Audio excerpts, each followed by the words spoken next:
Niin, sillistä ruodo pois, koska en tykkää, että lasimestarin sillissä on ruotoa, vaikka monessa perinneohjeessa on. Eli levitetään vatsa noin. Painellaan kohtuu reippaasti, mutta ei ihan pohjaan asti. Eli päästään täältä ruotoihin käsiksi näin. Nostellaan veitten kärjellä. Säästytään monelta nyppimiseltä. Tuolta vedetään noikin ulos. Sinne jää ruotoja, mutta huomattavasti vähemmän tällä kostalla. Sitten uudestaan ja sitten painellaan loppuun asti. Ihan levyksi. Ja sitten vaan revitään selkäruoto irti. Lähtee oikeastaan tätä häntä päästä helpommin. Eli tälleen vaan. Kannattaa ottaa ihan tosta kiinni, ettei se katkee. Noin, se on siinä. Sitten siistitään. Eli tää ei ole nätin näköistä.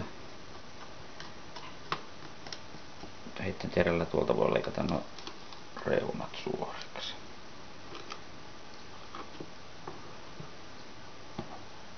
Noin. Ja sama temppu toiselle puolelle.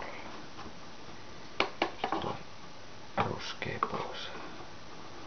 No tää reuna onkin siisti itse asiassa. No. Ottaa talouspaperia aluksi, niin saadaan se siistimmäksi. Noin. Sitten mitä jää, niin ruotopihdeellä pois. Sormilla tuntee, missä niitä on. Tuolla näkeekin. Ja aika hyvin kiinni sormi. Mutta tää on homman väärti, koska syöminen on paljon kivempaa kuin se, että näitä pitäisi tehdä lautasella tää sama temppu. Nyt näyttää aika hyvältä. Sitten nahan ottaminen pois, eli sit vaan reippaasti peukku tonne väliin ja lähdetään vetämään näin.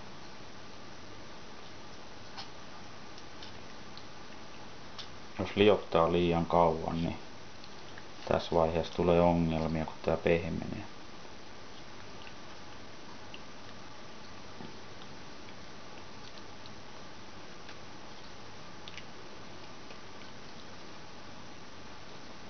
Eli näin meillä on siisti file.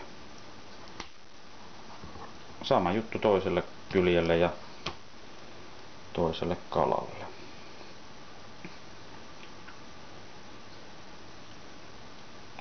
Eli katsotaan onnistuuko häntä päästä.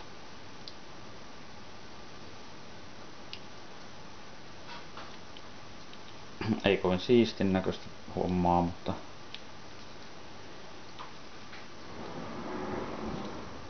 tähän tottuu väkkiin.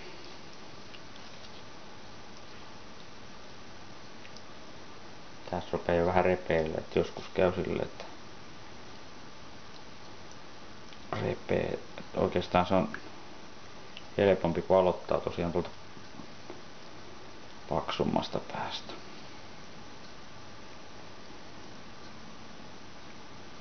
Noin, lähti se kuitenkin ihan siististi. Eli siinä on 2 nättiä palaa.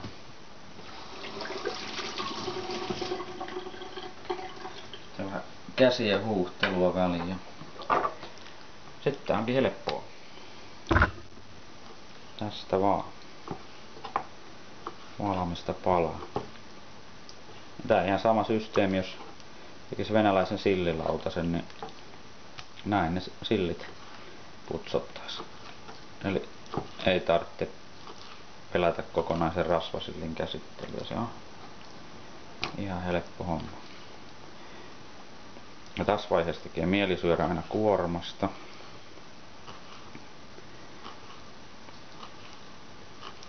Eli kaikki herkullisin pala on täällä nämä, mitkä on siellä lähellä selkää ja törkeä hyviä. Aina kun syö muutaman tai näitä maistelee, niin yöllä kaduttaa. Mutta hyvää on.